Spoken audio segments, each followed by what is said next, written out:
আজকে এক অসহায় প্রতিবন্ধী মায়ের কথা বলবো আপনাদের কাছে। ৩টি সন্তান থাকার পরও বৃদ্ধ বাবা মা এই রমজান মাস রাস্তার পাশে সাহায্য তুলতেছেন।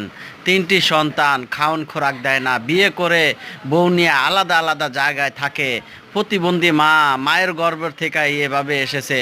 আজ বৃদ্ধ বাবা মাকে তুলে রাস্তার আশেপাশে মানুষের কাছ থেকে সাহায্য তুলে 4টা সেহেরি খাওয়ার খরচ তুলতেছেন, মানুষের কাছে সাহায্য তুলে জীবন জীবিকা নির্বাহ করেন।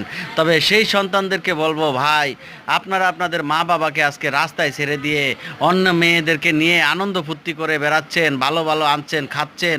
যাই সামর্থ্য ছিল, অসহায় মাকে একটু দেখতেন, বাবা 2টা পা নাই, মায়ের গর্ভ থেকে এইভাবে এসেছে, তাও এই লোকটার সংসার করে। আমি খালার বললাম, খালা পোলাপান আপনারা বাদ দেয় না তো, অভিশাপ দেন না।